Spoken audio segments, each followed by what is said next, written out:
نترسیا، میخوایم با هم بریم برای معرفی 10 تا از ترسناکترین فیلم‌های تاریخ جهان. قبلش نفس عمیق بکش. 3 2 1. شماره 10. فیلم سیچین. روایتی ترسناک از دختری به نام ازنور رو دنبال میکنه که عاشق پسرعموی متأهل خودشه و بعد از بچه دار شدن از اون تصمیم میگیره که با استفاده از جادوی سیاه اونو مال خودش بکنه، اما خطرات این طلسم اهریمنی گریبان همه رو میگیره. گفته میشه که تمام داستانهای مجموعه فیلم سیچین که حول و حوش طلسم و جادو میچرخه بر اساس رویدادهای واقعیه، اما باید این فیلم رو دید تا به این موضوع پی ببرید.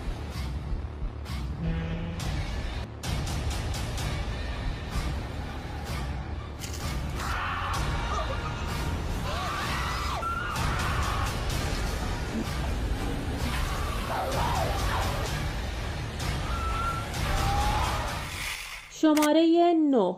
فیلم سینیستر یا شوم. داستان این فیلم مرموز و رباور روایتگر زندگی الیسون اوزوالد، نویسنده جرم و جنایات واقعیه. اون در خونه جدیدش یک جعبه فیلم 8 میلیمتری پیدا میکنه که نشون میده قتلی که اون در حال حاضر داره دربارش تحقیق میکنه کار یک قاتل زنجیره‌ایه که کارهاش به دهه 1960 برمیگرده که البته در ادامه گریبان اون و خانوادش رو هم میگیره.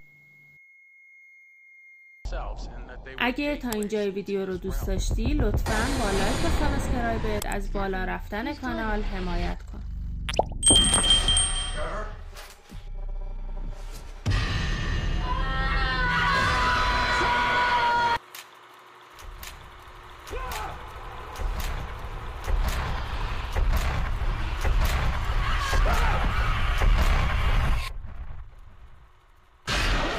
شماره 8.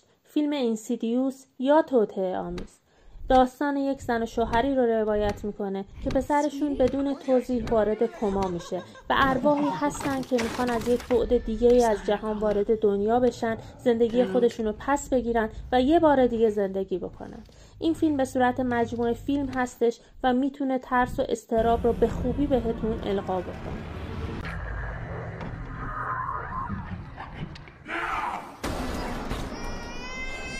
Into Dalton's room. There was something in there with him. I know someone who can help. We took Tri-Field and EMF readings of the whole. It's not the house that's haunted.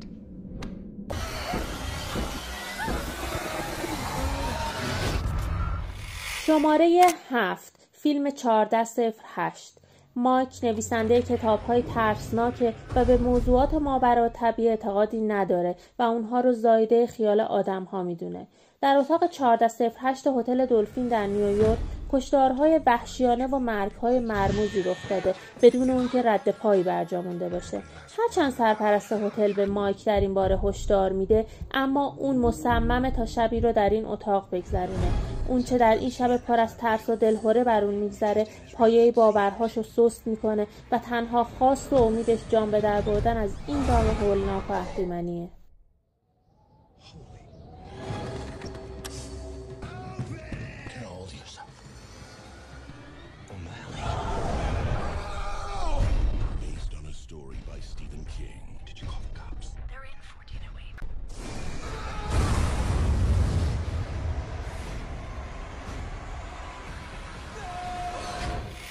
شماره 6. درینگ یا حلقه. داستان این مجموعه فیلم حول و حوش یه فیلم ویدیویی میچرخه که محتوای اون یه سری عکس‌های مبهم و تک فیلم‌های آزاردهنده است. بعد از تماشای فیلم تلفنی به بیننده میشه که در اون صدای دختری به بیننده میگه 7 روز دیگه خواهد مرد.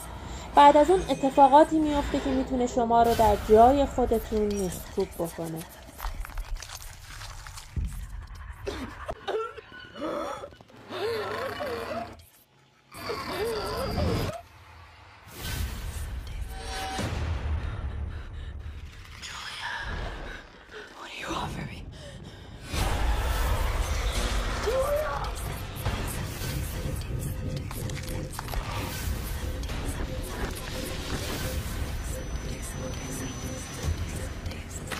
Mom?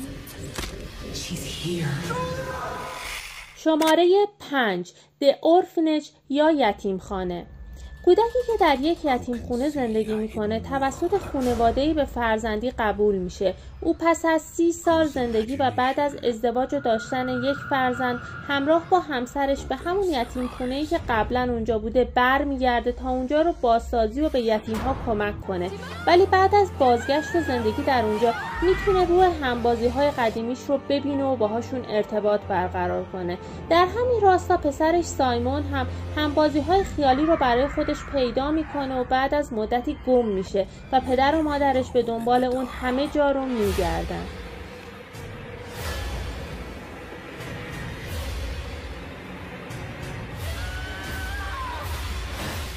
شماره 4 The Conjuring یا احضار.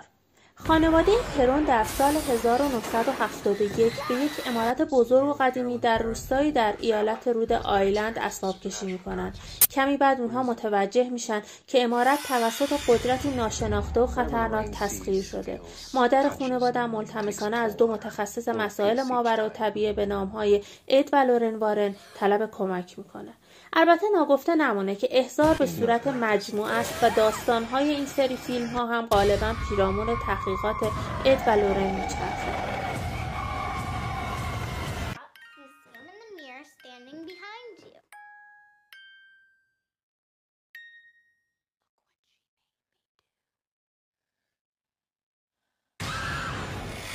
شماره 3 The Wailing یا شیون.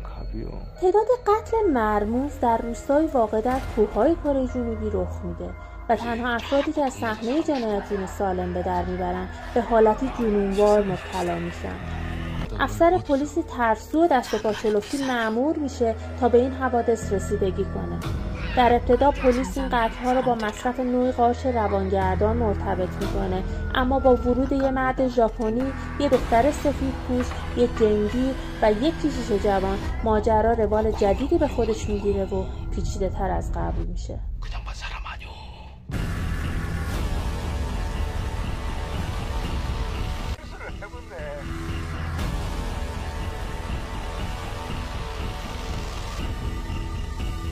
여긴 못 들어오는데.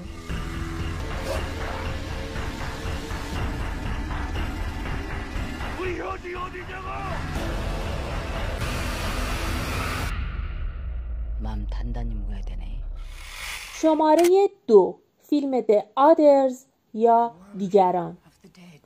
ایریس استوارت یک مادر کاتولیکه که به همراه 2 فرزند کوچیکش آن و نیکولاس در یک خونه در منطقه پرت زندگی میکنن. بچه‌ها یک نوع بیماری نادر حساسیت به نور دارن. به خاطر همین زندگیشون با یک سری قوانین عجیب و پیچیده که برای محافظتشون از اشعه آفتاب در نظر گرفته شده عجین شده.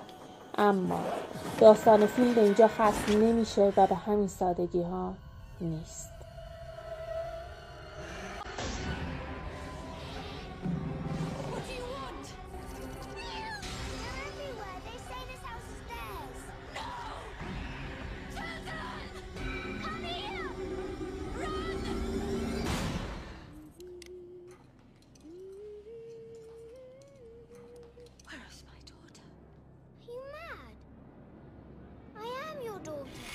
شماره 1 فیلم شاینینگ یا درخشش.